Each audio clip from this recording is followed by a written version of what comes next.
Hello hello जी, welcome to Legacy. हम continue कर रहे हैं with human resource planning, human resource management में ह्यूमन रिसोर्स प्लानिंग। इसमें हमें तीन चीजों का ध्यान रखना है। सबसे पहली बात कि हम ये किस पॉइंट ऑफ व्यू से इस सब्जेक्ट को पढ़ने वाले हैं। तो हम ना ही एम्प्लॉयर हैं ना ही हम एम्प्लॉई हैं, हम एक ह्यूमन रिसोर्स मैनेजर है जो कि लोगों को रिक्रूट करता है, उनको ट्रेन करता है और उनको मैनेज करता है। हमारा ये काम है। दूसरी चीज, हमें किसी भी चीज को यहाँ पे याद करने की कोशिश नहीं करनी। जो डेफिनेशन आपको मिल रही है उसको समझते जाओगे तो जल्दी हो जाएगा। तीसरी चीज, एक कॉमन फीडबैक हमें बार बार मिल रहा है कि या तो कुछ लोगों को वीडियो की स्पीड तेज लगती है या तो स्लो लगती है। दोनों ही केसेस सही नहीं है। अगर आपको स्पीड ज्यादा लग रही है तो सेटिंग्स पे जाओ, स्पीड रहेगी उसको 0.75 पे देखो। अगर कम लग रही है तो उसको 1.25 पे देख लो। जो भी आपके एग्जाम प्रिपरेशन में आपको सही लगे उसके हिसाब से। Now let's go. Now human resource planning, इसमें हम इस चैप्टर में हम क्या क्या देखेंगे। इसका ऑब्जेक्टिव क्या होता है ह्यूमन रिसोर्स प्लानिंग का, उसकी रिक्वायरमेंट्स क्या रहती है, उसकी प्रोसेस क्या रहती है, मैन पावर डिमांड फोरकास्टिंग क्या रहती है, जॉब एनालिसिस कॉन्सेप्ट क्या रहते हैं, ह्यूमन रिसोर्स इंफॉर्मेशन सिस्टम क्या किस तरीके से, उसका इंट्रोडक्शन और उसके बेनिफिट्स हम देखेंगे। तो इंट्रोडक्शन में हम देखेंगे कि जो ह्यूमन रिसोर्स प्लानिंग रहती है एक प्रोसेस रहती है जिससे हम फोरकास्ट करते हैं कंपनी की फ्यूचर मैन पावर डिमांड को। मतलब अभी के बाद हमें कितने मैन पावर, कितने लोग हमें लगने वाले हैं। एनालाइजिंग द करंट सप्लाई, अभी हमारे पास कितने हैं और उसमें गैप कितना है, उस चीज को देख के ह्यूमन रिसोर्स प्लानिंग में हम क्या करते हैं। हमारा अल्टीमेट मिशन रहता है कि हम ह्यूमन रिसोर्स प्लानिंग को अलाइन कर दें हमारे future economic, future human resource का जो रिक्वायरमेंट है उसको ऑर्गेनाइजेशन के स्ट्रेटेजी और नीड्स के साथ उसको अलाइन करते हैं ताकि हमारा जो फ्यूचर रिटर्न है उसको मैक्सिमाइज कर सके। अगर इंश्योर को, किसी भी ऑर्गेनाइजेशन को इंश्योर करना है कि वो इक्विप्ड है with the right number of, अगर उसे कोई भी चीज करनी है किसी ऑर्गेनाइजेशन को तो उसको इक्विप्ड रहना पड़ता है with the right number of people, right kind of people at the right time at the right place, जिससे कि ऑर्गेनाइजेशन का जो गोल है वो पूरा हो सके।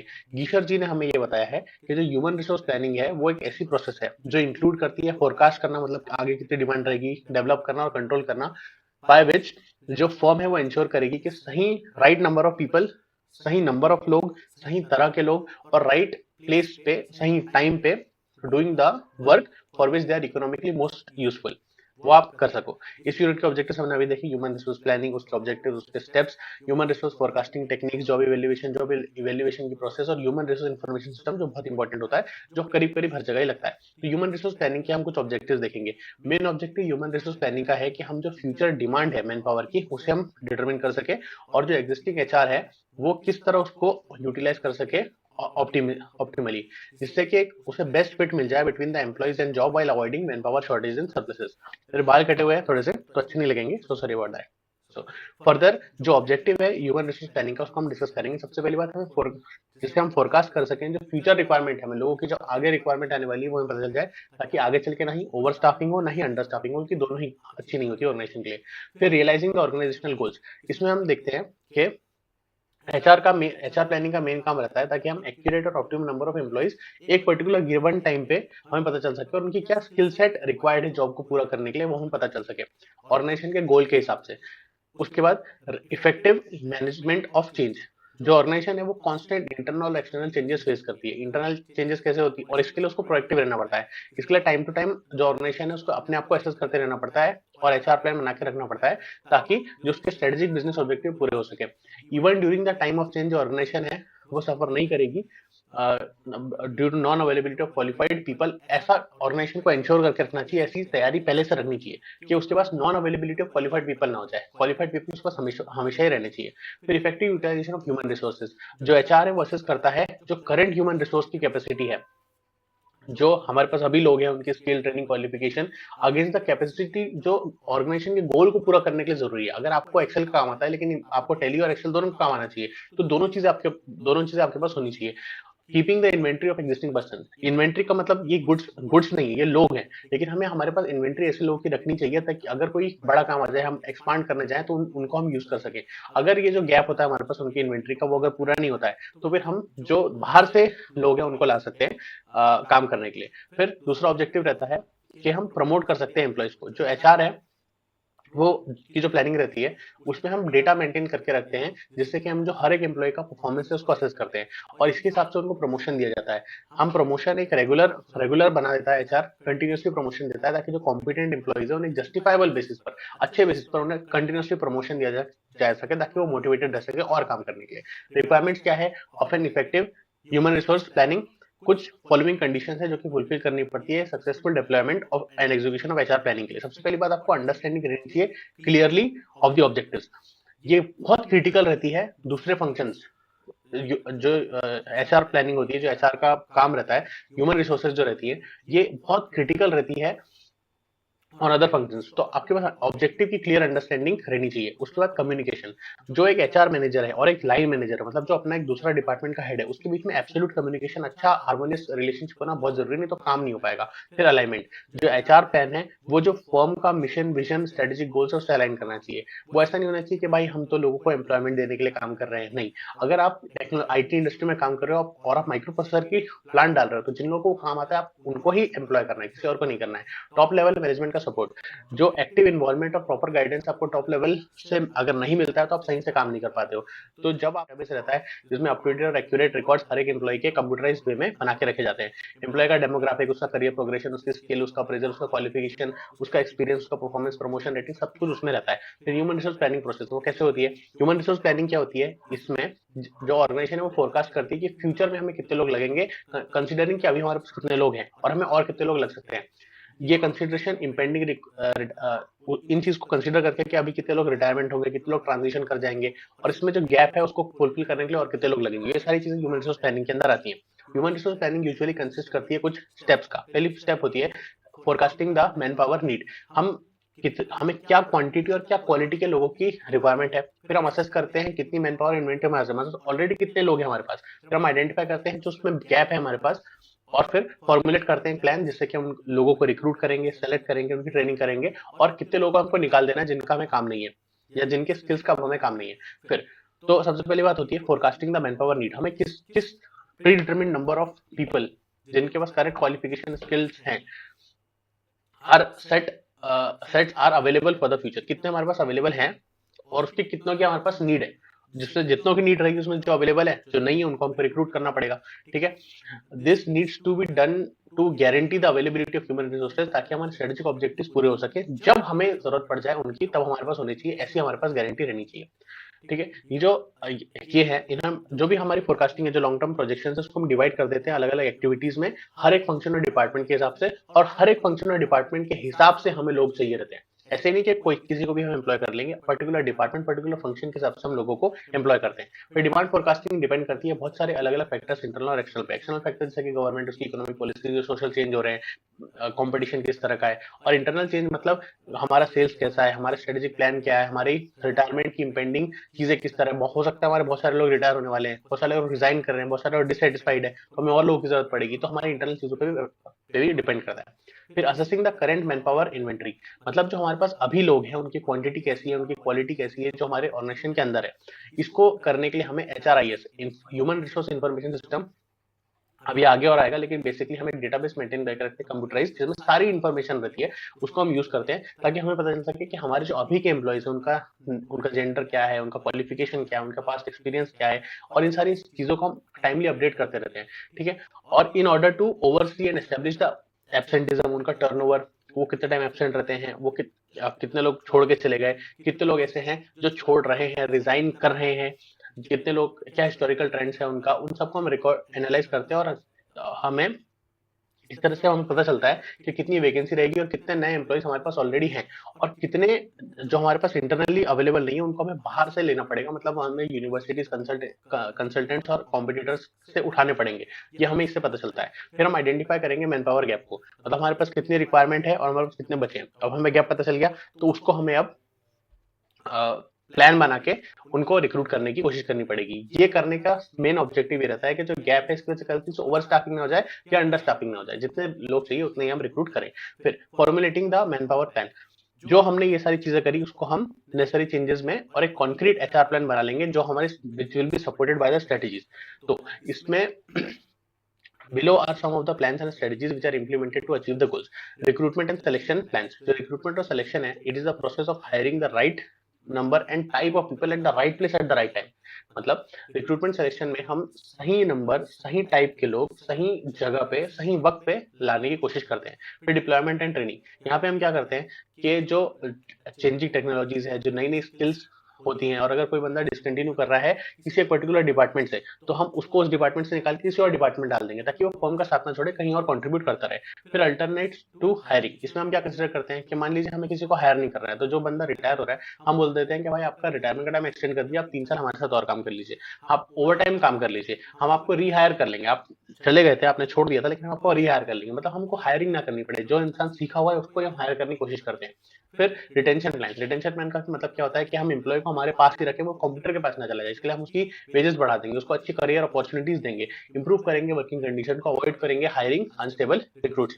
फिर डाउन साइजिंग प्लान, कभी कभी क्या होता है कि जो हमारे ऑर्गेनाइजेशन को पता चलता है कि हमारे पास जो लोग हैं उतना तो हमारे पास काम ही नहीं, तो हमें एम्प्लॉइज को स्टाफ को डाउन साइज करने की जरूरत है। ट्विटर को जब इलॉन मस्क ने टेक ओवर करा था तो उसने मैसिव डाउन साइजिंग करी थी। तो जब सप्लाई मैन पावर एक्सीड करती है of the man power demand को एक्सीड करती है तो उसे कहते हैं सरप्लस। इस केस में हम ट्रिमिंग करते हैं वर्कफोर्स की और लोगों को कम करते हैं, उसे ले ऑफ कहा जाता है, मतलब लोगों को हम निकालते हैं। फिर man power demand forecasting techniques, इसका मतलब समझो कि अगर कोई ऑर्गेनाइजेशन है उसके अंदर हमें पता करना है कि हमें कितने लोगों की जरूरत और पड़ेगी, तो किस टेक्निक से हम उस चीज को पता करेंगे। तो in order to assess the number of employees जो कि हमें रिक्वायर्ड है, उसके लिए हम कई सारे man power demand forecasting techniques को यूज कर सकते हैं। उसका बेसिस क्या रहता है, जो हमारा एनुअल बजट है और जो लॉन्ग टर्म कॉर्पोरेट प्लान्स है उसके बेसिस पर हम करते हैं। मतलब अगर हमने हमने 1000 यूनिट बनानी है तो 1000 यूनिट बनाने के लिए हमें कितने मैन आवर्स लगने वाले हैं, जितने मैन आवर्स लगने वाले हैं उसके लिए कितने मैन लगेंगे, और जितने मैन लगेंगे क्या उतने मैन हमारे पास नहीं है, तो जो भी गैप रहेगा उसको हम उन लोगों को हम नए लोगों को रिक्रूट कर लेंगे। तो फोरकास्टिंग टेक्निक अलग अलग ऑर्गेनाइजेशन के ऊपर डिपेंड करती है और एक ऑर्गेनाइजेशन एक से ज्यादा टेक्निक्स को भी एम्प्लॉय कर सकती है। तो क्या क्या टेक्निक्स है, सबसे बड़ी बात है मैनेजरियल जजमेंट। यहाँ पे क्या होती है कि हम मैनेजर जो होता है उसके जजमेंट पे, उसके एक्सपीरियंस के बेसिस पर हम देखते हैं कि कितना लेबर का डिमांड है, उसका हम फोरकास्ट बनाते हैं। ये दो तरीके से हो सकता है, या तो बॉटम अप या फिर टॉप डाउन। बॉटम अप क्या होता है कि जो नीचे लेवल के और मैनेजर्स हैं वो एक फोरकास्ट बना के टॉप मैनेजर्स को देते हैं कि सर आप एनालाइज करिए और बताइए कितने लोगों को हमको रिक्रूट करना है। दूसरा होता है टॉप डाउन, उसमें क्या होता है जो टॉप लेवल मैनेजर है वो सारे फ्यूचर चैलेंजेस को देखकर सब चीजों को कंसिडर करके नीचे वाले लोगों से, जो उसके नीचे जो उसके सबऑर्डिनेट्स के मैनेजर्स हैं, डिपार्टमेंट हेड्स हैं, उनसे उनको इन्फॉर्मेशन प्रोवाइड करता है और उनका अप्रूवल और रिव्यू मांगता है कि आप बताइए कि भाई मैंने इतना डिसाइड करा है, आपके हिसाब से इनको करना है नहीं करना है। यूजुअली बेस्ट तरीका क्या होता है, पार्टिसिपेटिव अप्रोच बेस्ट रहती है, जिसमें सारे लोग एक साथ मिलकर बैठते हैं और डिसाइड करते हैं कि किस तरीके से फ्यूचर ह्यूमन रिसोर्स रिक्वायरमेंट्स को पूरा करा जाएगा।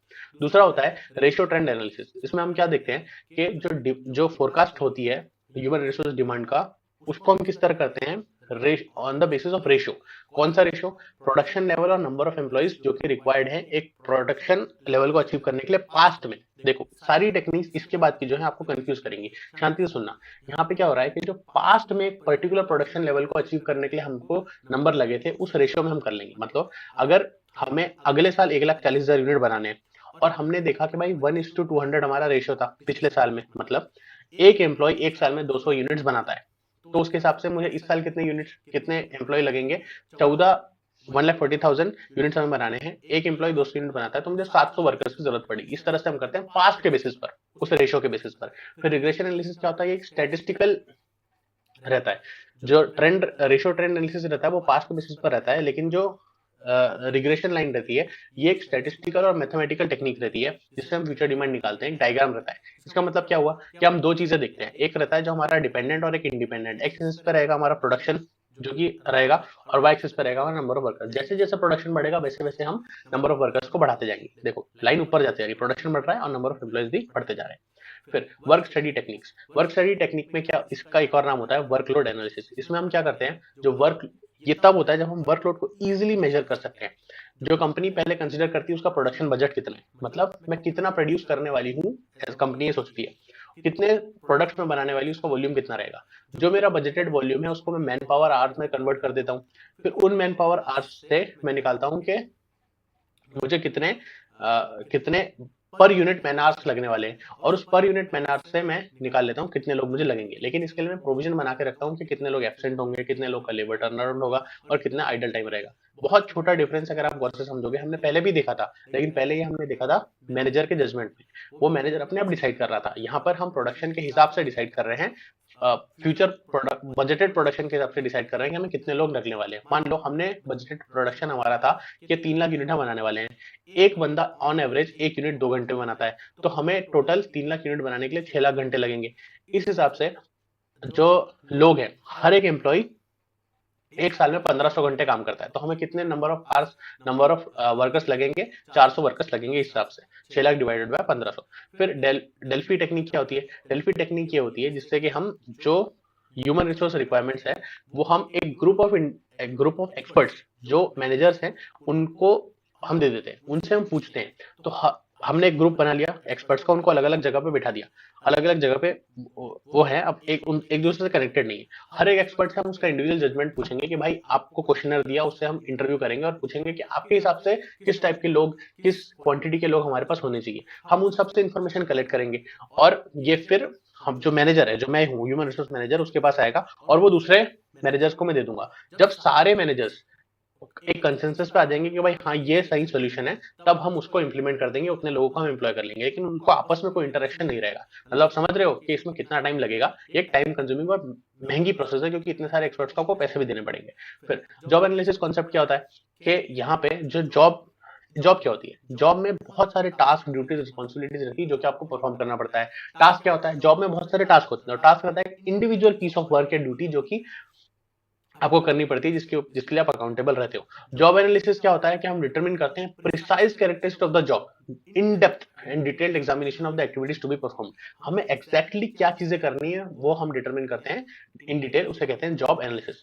तो जॉब एनालिसिस जो होती है वो एक प्राइमरी टूल रहता है जिससे हम गैदर, एनालाइज और इंप्लीमेंट करते हैं information regarding the job in concern. ये हमें हेल्प करता है सही लोगों को सही जॉब पे प्लेस करने के लिए। इसके दो आउटकम्स होते हैं जॉब एनालिसिस के। सबसे पहली बात, जॉब का डिस्क्रिप्शन और जॉब का स्पेसिफिकेशन। शॉर्ट में समझे तो जॉब का डिस्क्रिप्शन होता है कि जॉब क्या है, उसका लोकेशन क्या है, समरी क्या है, क्या काम करना पड़ेगा। और जॉब का स्पेसिफिकेशन मतलब होता है कि कौन कौन, मतलब कौन इसके लिए क्वालिफाइड है, क्या क्वालिफिकेशन की रिक्वायरमेंट है। जो जॉब डिस्क्रिप्शन था उसको हमने ह्यूमन रिक्वायरमेंट में कन्वर्ट कर दिया, तो उसे कहते हैं जॉब स्पेसिफिकेशन। तो जॉब डिस्क्रिप्शन क्या होता है? ये एक फैक्चुअल स्टेटमेंट रहता है जो डिस्क्राइब करता है किसी जॉब का कंटेंट क्या है, ड्यूटीज, टास्क, रिस्पॉन्सिबिलिटीज क्या है, जो जॉब होल्डर है उसको क्या क्या टास्क करने पड़ेंगे और क्या क्या उससे एक्सपेक्टेड है। उसमें क्या क्या रहेगा? टाइटल और डेजिग्नेशन क्या है जॉब का, उसकी लोकेशन कहाँ है, जॉब की समरी क्या है, जॉब में एक्टिविटीज क्या क्या करनी पड़ेंगी, क्या क्या प्रोविजंस आपको वर्किंग कंडीशन के लिए आपको बना के दिए गए हैं, और रिलेशनशिप जॉब की कैसी रहेगी इस जॉब की दूसरी जॉब से। मतलब आपका सुपीरियर कौन रहेगा, आपका सबॉर्डिनेट कौन रहेगा। एग्जाम्पल से समझते हैं, जैसे कि इंश्योरेंस एजेंट है तो उसका जॉब टाइटल क्या होगा? क्या वो एक इंश्योरेंस एजेंट है। उसकी जॉब की समरी क्या, कि उसको जो इंश्योरेंस नीड्स है उसको सेल करना है और लोगों को हेल्थ और डिसेबिलिटी की इंश्योरेंस बेचनी है। फिर इंश्योरेंस एजेंट की जॉब ड्यूटीज क्या होंगी? कि उसको एक डेटाबेस बनाना है सारे क्लाइंट्स का, ताकि और एक लिस्ट बना के रखनी, ताकि रेफरल से, ऑक्यूपेशनल, जिस भी सोशल ग्रुप से वो बनाता है उसकी एक लिस्ट बना के रखनी, ताकि उन्हें फ्यूचर में भी कांटेक्ट करा जा सके। फिर उससे अप्रोच करना है क्लाइंट्स को ईमेल से, फोन से। फिर उसको क्लाइंट के साथ एक अच्छा रिलेशनशिप बनाना है, उनकी नीड्स क्या है उसको समझना है, ताकि क्लाइंट के लॉन्ग टर्म गोल्स को समझा जा सके, उसके हिसाब से पॉलिसी उन्हें बेची जा सके। फिर एक कोऑर्डिनेटेड प्रोटेक्शन प्लान बनाना है जिसमें कवरेज एक्शंस और लॉन्ग टर्म स्ट्रेटजी इंप्लीमेंटेशन हो। फिर उसे कंप्लीट कवरेज करना है ऑफ द डिलीवरी पॉलिसीज। फिर उसे कंटिन्यूस सर्विस प्रोवाइड करनी है लोगों को, उसको अपग्रेड करना है अपना जॉब प्रोफाइल, मतलब उसे नॉलेजेबल रहना है, रीड करते रहना है पब्लिकेशन, प्रोफेशनल पब्लिकेशन, और उसको एनहांस करनी है जो इंश्योरेंस एजेंसी की रेपुटेशन, मतलब उसको नई अपॉर्चुनिटीज करनी है, वैल्यू एड करनी है अपनी जॉब में। ये सब उससे रिक्वायर्ड है। ये एग्जाम्पल, इसको याद करने की जरूरत नहीं है। फिर स्किल्स क्या क्या रिक्वायर्ड है? कि उसे मोटिवेशन फॉर सेल्स रहना चाहिए, उसके पास पीपल स्किल्स होनी चाहिए, उसको प्रोडक्ट का नॉलेज रहना चाहिए, उसके पास जनरल मैथ की स्किल्स रहनी चाहिए, डिपेंडेबिलिटी रहनी चाहिए और स्टैटिस्टिकल एनालिसिस को करना आना चाहिए। वर्किंग कंडीशन क्या होगी? कम से कम 8 घंटे हर दिन काम करना पड़ेगा और 5 दिन हफ्ते में काम करना पड़ेगा। वो रिपोर्ट किसको करेगा? एक पर्टिकुलर डिपार्टमेंट के हेड को। अभी ये हो गया जॉब का डिस्क्रिप्शन। अभी जॉब स्पेसिफिकेशन मतलब क्या होता है? जो जॉब डिस्क्रिप्शन है उसको हम ट्रांसलेट कर देते हैं into human qualities and qualifications इस जॉब को करने के लिए। मतलब इस जॉब को अब मैं आपको ये करना पड़ेगा और इसको करने के लिए भैया एक एमबीए लगेगा या इसको करने के लिए एक सीए लगेगा। तो हर एक जो रोल है उसके लिए क्या आपको स्किल्स या क्वालिफिकेशंस या ह्यूमन कैरेक्टरिस्टिक्स लगेंगी, मिनिमम एक्सेप्टेबल स्किल्स या नॉलेज एंड एबिलिटीज क्या क्या रहेंगी किसी जॉब को करने के लिए, what kind of person is required for specific job, क्या हमें स्पेसिफिकेशन से पता चलता है। इसमें हमें क्या क्या पता चलेगा? कि जॉब का टाइटल या डेजिग्नेशन क्या है, एजुकेशनल क्वालिफिकेशन क्या लगेगा, स्किल, नॉलेज, एबिलिटीज क्या लगने वाली है, फिजिकल और मेंटल हेल्थ कैसी रहनी चाहिए, मैच्योरिटी और डिपेंडेबिलिटी आपकी कैसी रहेगी, और इस जॉब की दूसरी जॉब से क्या रिलेशनशिप्स रहती है। इसका एग्जांपल से समझेंगे। मार्केटिंग मैनेजर, टाइटल क्या हुआ? मार्केटिंग मैनेजर है। अब देखो एक्सपीरियंस कम से कम 10 साल का एक्सपीरियंस रहना चाहिए, या तो मार्केटिंग या किसी सिमिलर इंडस्ट्री में। एजुकेशन कम से कम बैचलर डिग्री रहनी चाहिए मार्केटिंग में, या फिर मास्टर्स रहना, और मास्टर्स इन बिजनेस या मार्केटिंग में रहना चाहिए। मतलब यहाँ पे क्या रिक्वायरमेंट है इस जॉब को पूरा करने के लिए वो हम बता रहे हैं। क्वालिफिकेशन क्या चाहिए, अब रिक्वायर्ड स्किल्स क्या है कि कम्युनिकेटर अच्छा होना चाहिए, टीम वर्क स्किल्स होनी चाहिए, प्रोडक्टिविटी को इंक्रीज करने की एबिलिटी होनी चाहिए, कंटिन्यूस लर्निंग में कमिटमेंट रहनी चाहिए, सीखते रहना चाहिए इंसान ने, कोऑर्डिनेटेड लोगों जो अलग अलग लोग हैं उनके एफर्ट को कोऑर्डिनेट करने की स्किल आनी चाहिए, एक्सपर्ट रहना चाहिए इंटरनेट और सोशल मीडिया स्ट्रेटेजी में, वो कुछ स्पेसिफिक टूल्स हैं ट्रेड के जैसे कि लेटर राइट करना, वेबसाइट डेवलप करना, मार्केट रिसर्च करना, विजुअल कम्युनिकेशन करना, उस सबसे फेमिलियर रहना चाहिए, और जो एक्सपीरियंस मैनेजिंग एक्सटर्नल पीआर और कंसल्टिंग फर्म्स, कॉन्ट्रैक्टर्स, इन सब के साथ अच्छा उसका एक्सपीरियंस रहना चाहिए। तो ये हो गया specification. Now the next thing is job analysis. Job analysis क्या होता है, हमने ऊपर देखा कि हम जॉब को देखते हैं कि जॉब में क्या करना पड़ता है, क्या एग्जैक्टली रिक्वायर्ड है, उसका प्रोसेस किस तरह से रहता है। तो प्रोसेस ऑफ जॉब एनालिसिस को हम एक्सप्लेन कर सकते हैं कुछ स्टेप्स में। पहली चीज होती है identifying the job analysis purpose. अगर हमें जॉब एनालिसिस करना है तो हमें उसका पर्पस बहुत क्लियर होना चाहिए, तभी हम उससे जॉब एनालिसिस कर सकते हैं। मतलब हम क्यों कर रहे हैं, कब कब होता है जॉब एनालिसिस। पहली बात, जब हम कोई नई ऑर्गेनाइजेशन, नया बिजनेस चालू कर रहे हैं, या फिर कोई नया रोल क्रिएट हो रहा है किसी ऑलरेडी एग्जिस्टिंग बिजनेस में, या फिर जो जॉब है वो सिग्निफिकेंटली चेंज हो गई है, उसकी प्रोसेस में कुछ बहुत बड़ा चेंज आ गया है, या फिर हम रेम्यूनरेशन प्लान चेंज कर रहे हैं तो बढ़ा रहे हैं या कम कर रहे हैं, या फिर एम्प्लॉइज को ऐसा लगता है कि भाई हमें बहुत कम पैसे मिल रहे हैं, तो हम जॉब एनालिसिस करेंगे और बताएंगे भाई इतना काम करने में आपको इतने ही पैसे मिलेंगे, या फिर हम बोलेंगे कि ठीक है आप काम ज्यादा कर रहे हो, हम आपके पैसे बढ़ा देंगे। तो आपको पर्पस क्लियर होना चाहिए, ये एग्जाम्पल था। फिर स्ट्रेटेजिक चॉइसेस, जैसे ही हमें ऑब्जेक्टिव क्लियर हो जाता है तो फिर हम स्ट्रेटेजाइज करते हैं, क्या क्या, लेवल ऑफ डिटेल कितनी रहेगी, एम्प्लॉय का इन्वॉल्वमेंट कितना रहेगा, डेटा कलेक्शन कैसा रहेगा, और इन्फॉर्मेशन प्रोसेस कैसी रहेगी। सो लेवल ऑफ डिटेल्स, हमें इन डेप्थ जॉब एनालिसिस करने की जरूरत है, और कितना, मतलब कितना डेप्थ में हमें जॉब एनालिसिस करने की जरूरत है, कितना डिटेल पे डिपेंड रहे, कितना डिटेल है वो डिपेंड करेगा हमारे पर्पस पे, जॉब एनालिसिस के। Nature of the data that needs to be collected, मतलब हम सिर्फ एम्प्लॉइज से बात करेंगे या एक्सटर्नल इंडस्ट्री से भी डील करेंगे। अगर बहुत सीरियस मैटर है तो बहुत इन डेप्थ करेंगे, लेकिन अगर ऊपर ऊपर का ही आइटम है, हमें सिर्फ एक रिपोर्ट सबमिट करनी जिससे कोई बहुत मटेरियल चेंजेस नहीं होंगे, तो हम बहुत इन डेप्थ एनालिसिस नहीं करेंगे क्योंकि वो कॉस्टली होता है। फिर एम्प्लॉय का इन्वॉल्वमेंट, क्या हम एम्प्लॉय को एम्प्लॉय करेंगे, को इन्वॉल्व करेंगे तो है, क्योंकि एम्प्लॉय के लिए ही हम जॉब एनालिसिस कर रहे हैं, लेकिन किस एक्सटेंट तक करेंगे। अगर हम बहुत ज्यादा इन्वॉल्व करा लेंगे तो वो बायस बताएगा, वो बोलेगा कि सारा काम हमसे ही कराते हैं, हमें और पैसे की जरूरत है, बहुत गंदी वर्किंग कंडीशंस है। तो किस एक्सटेंट तक हमको एम्प्लॉय को इन्वॉल्व करना है, ये हमें डिसाइड करना पड़ेगा। अगर बहुत ज्यादा करेंगे तो बायस हो जाएगा, और ये भी हुआ कि अगर उन्हें क्लियर नहीं रहेगा पर्पस जॉब एनालिसिस का तो वो डिमोटिवेट हो जाएंगे, उन्हें लगेगा कहीं हमें फायर तो नहीं कर रहे, कहीं हमारी, उन्हें डिससेटिस्फेक्शन, एंजाइटी हो सकती है। फिर डेटा कलेक्शन, डेटा कलेक्शन में अगली स्टेप होती है कि किस टाइप ऑफ डेटा आपको कलेक्ट करना है, मतलब क्या लोग, आप पूछ रहे हो कि आपका क्वालिफिकेशन क्या है, स्किल क्या है, एबिलिटी क्या है, जॉब एक्टिविटी क्या है, आप किसको रिपोर्ट करते हो। दूसरी चीज, क्या मेथड आप अप्लाई कर रहे हो जिससे कि आप डेटा कलेक्शन कर रहे हो, मतलब आप ऑब्जर्वेशन 1-to-1 बात करके कर रहे हो, उनका इंटरव्यू ले रहे हो, क्वेश्चनर ले रहे हो, चेकलिस्ट कर रहे हो, या एक कॉन्फ्रेंस बिठा रहे हो, उन पे उनका वोट ले रहे हो, किस तरीके से आप डेटा कलेक्ट कर रहे हो। इसमें ये भी जरूरी होता है कि डेटा कलेक्ट कौन कर रहा है। अगर मेरा सब सुपरवाइजर डेटा कलेक्ट करेगा तो मैं बहुत अच्छे से बताऊंगा, खुल के नहीं बता पाऊंगा, लेकिन अगर कोई इंसान जो मेरे जैसा ही है, कोई प्रोफेशनल बंदा है जो क्वेश्चनर्स बनाता है, डेटा कलेक्ट करता है, सर्विस करता है, तो उससे मैं थोड़ा फ्रीली बता सकता हूँ। फिर information processing, now is the time to segregate the data collected into useful information. हमारे पास सारा डेटा आ गया, फिर हम उसको यूजफुल इन्फॉर्मेशन में बांट देंगे। जो जॉब रिलेटेड डेटा है उसको हम जॉब डिस्क्रिप्शन और जॉब स्पेसिफिकेशन में डाल देंगे। जॉब डिस्क्रिप्शन क्या होता है, रोल, रिस्पॉन्सिबिलिटीज, ड्यूटीज एक पर्टिकुलर जॉब में क्या क्या है, और स्पेसिफिकेशन मतलब क्या क्वालिफिकेशन, स्किल्स, एक्सपीरियंस या पर्सनल ट्रेट्स रिक्वायर्ड है उस जॉब को करने के लिए, उसको हम बांट देंगे और उसके हिसाब से हम फिर डिसीजन लेंगे। फिर introduction to human resource information system. Human resource information system क्या होता है, ये एक इंटीग्रल पार्ट रहता है किसी भी ऑर्गेनाइजेशन का आज की तारीख में, तो सब जगह यहाँ पे इंटरसेक्शन होता है ह्यूमन रिसोर्स मैनेजमेंट का और इन्फॉर्मेशन टेक्नोलॉजी का, मतलब आईटी का इंटरसेक्शन होता है, जिसकी वजह से हम सही डिसीजन, अच्छे डिसीजन ले पाते हैं एम्प्लॉयज के बारे में। यहाँ पे हम जो डेटा है, एम्प्लॉयज का डेटा है, उसको एक्वायर, स्टोर, मैनिपुलेट और एनालाइज करते हैं, ताकि ह्यूमन रिसोर्सेज की जो डिसीजन है उसको अच्छी तरीके से लिया जा सके। ये एचआर मैनेजर जो होता है, तो मैं हूँ ह्यूमन रिसोर्स मैनेजर जो हूँ, वो अच्छी तरीके से सिस्टमेटिकली और फास्टर मैनर में टेक्नोलॉजी को यूज करके अपने फंक्शन को पूरा कर सकता है। इसके कुछ बेनिफिट्स होते हैं। सबसे पहली बात, इसकी वजह से ऑटोमेशन होता है, तो जो चीज हमें मैनुअली करनी पड़ती थी, पेरोल, किसको कितना पैसा मिलेगा, और उसके जो एरर्स होते थे मैनुअली करने के, वो सब अवॉइड हो जाएंगे, और मैं सारा टाइम, जो एचआर मैनेजर है वो अपना पूरा टाइम स्ट्रेटेजिक डिसीजन लेने में फोकस कर पाऊंगा। ये ऑल्सो हेल्प करता है in streamlining the administration of the employees, attendance, कौन कितनी देर आ रहा है, कितना एम्प्लॉय का बेनिफिट है, कौन लीव ले रहा है, वो इलेक्ट्रॉनिकली अप्लाई कर सकता है लीव के लिए, वो अपने लीव रिकॉर्ड्स को अपडेट कर सकता है इलेक्ट्रॉनिकली। तो सारी चीजें स्ट्रीमलाइन हो जाती है एडमिनिस्ट्रेटिव प्रोसेस को, जो कि पहले बहुत कम्बरसम हुआ करता था। फिर HRIS जो है वो अलाउ करता है कैंडिडेट्स को कि वो नई अगर कोई ओपनिंग है तो उसको रेज्यूमे इसको ऑनलाइन ही डाल सकता है। तो जो हायर करने वाला इंसान है और जिसको नई पोजीशन में जाना है वो भी अप्लाई कर सकता है और मुझे पता चल जाएगा कितने लोगों ने अप्लाई करा हुआ है उसके लिए। ये एक्ट करता है as a decision support system. मतलब जो एचआरआईएस है वो मेंटेन करके रखता है एम्प्लॉय का प्रोफाइल, उसका हायरिंग रिकॉर्ड, उसका टैक्स इन्फॉर्मेशन, सारी इन्फॉर्मेशन उसकी होती है। ठीक है, इससे हम और फास्ट प्रोसेसिंग हो पाती है। तो इससे जो एचआर है वो स्ट्रेटेजिक प्लानिंग और स्ट्रेटेजिक प्लानिंग का इंप्लीमेंटेशन बहुत जल्दी कर सकता है। तो इससे एम्प्लॉय को भी और एचआर मैनेजर को भी दोनों को फायदा होता है। अब इसमें कुछ इंपॉर्टेंट टर्म्स हैं जो हम देख लेते हैं। ह्यूमन जो हमने देखी समझी हुई है शॉर्ट में समझ लेते हैं। ह्यूमन रिसोर्स प्लानिंग मतलब क्या होता है? हम फोरकास्ट करते हैं जो हमारी फ्यूचर की मैन पावर डिमांड रहने वाली है, कंसीडरिंग बाय एनालाइजिंग जो करंट हमारे पास सप्लाई है और कितना गैप है, कितने और लोग हमें लगने वाले हैं। फिर ह्यूमन रिसोर्स इंफॉर्मेशन सिस्टम अभी हमने देखा, हम कंप्यूटराइज्ड बेसिस पर एम्प्लॉय के सारे डेटा को मेंटेन करते हैं। उनका डेमोग्राफिक, उनका करियर, उनका अप्रेजल, उनकी स्किल्स, उनकी प्रमोशनल रेटिंग, सब कुछ हम रिकॉर्ड करके रखते हैं और फिर उसको यूज करते हैं एचआर प्लानिंग में। फिर मैन पावर इन्वेंट्री मतलब क्या क्वांटिटी और क्वालिटी ऑफ लोग जो हमारे पास अभी अवेलेबल हैं। मैनेजरियल जजमेंट क्या होती है? इससे हम फोरकास्ट करते हैं demand of labours on the basis of the judgement of the manager. इसमें बॉटम अप भी होती है और अप डाउन अप्रोच भी होती है और कोलैबोरेटिव या पार्टिसिपेटिव अप्रोच बेस्ट होती है।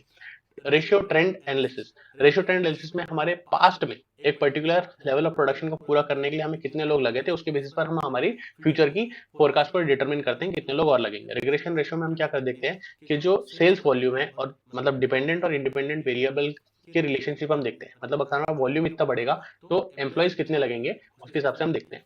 वर्क स्टडी एनालिसिस में क्या होता है? वर्क स्टडी टेक्निक में हम क्या देखते हैं? जो डिमांड है ह्यूमन रिसोर्स की, हमको फोरकास्ट करते हैं on the basis of estimated total production. हम एस्टिमेटेड टोटल प्रोडक्शन निकालते हैं, उसका पर यूनिट निकालते हैं और उस हिसाब से करते हैं। डेल्फी में हम एक्सपर्ट को यूज करते हैं। टर्नओवर क्या होता है कि ये वो रेशियो रहता है जिसमें जो नंबर ऑफ एम्प्लॉइज है ऑर्गेनाइजेशन को छोड़ते हैं in a particular period of time. मतलब मान लो ये रेशियो होता है 20, मतलब एक साल में ऑन एवरेज 20 लोग आपके ऑर्गेनाइजेशन को छोड़ के जा रहे हैं। एट्रिशन क्या होता है? एट्रिशन का मतलब होता है ये टर्नओवर ही है, लेकिन ये स्पेसिफिक रीजन की वजह से, मतलब लोग रिजाइन कर रहे हैं या रिटायर हो रहे हैं या सिक हो रहे हैं या डेथ हो रही है उनकी, तो ये एट्रिशन होता है, उसके रीजंस को देखा जाता है। डाउन साइजिंग मतलब जब एक ऑर्गेनाइजेशन रहती है अपने एम्प्लॉइज नंबर ऑफ एम्प्लॉइज को कम करती है, उन्हें अर्ली रिटायरमेंट देती है, उनको बाहर निकालती है, तो उसे कहते हैं डाउन साइजिंग। जॉब एनालिसिस क्या होता है? हम प्रिसाइज कैरेक्टरिस्टिक्स जो पर्टिकुलर जॉब के हैं उसका इन डेप्थ एनालिसिस करते हैं ताकि हमें पता चल सके जॉब का डिस्क्रिप्शन और उसका स्पेसिफिकेशन। फिर जॉब डिस्क्रिप्शन क्या होता है? एक फैक्चुअल स्टेटमेंट रहता है जिसमें एक जॉब में हमें क्या क्या करना पड़ेगा, आपसे क्या क्या रिक्वायर्ड है, आपकी जॉब टास्क रिस्पॉन्सिबिलिटीज क्या क्या रहेंगी एक पर्टिकुलर जॉब के लिए, वो पता चलती है। और जॉब स्पेसिफिकेशन मतलब जो जॉब का डिस्क्रिप्शन हमें मिला उसको हम ह्यूमन क्वालिटीज और क्वालिफिकेशन, मतलब इस जॉब को करने के लिए किस तरह का इंसान हमें चाहिए, उसमें क्या स्किल्स और क्वालिफिकेशन रहनी चाहिए, ये हम देखते हैं। This was the chapter. Good night.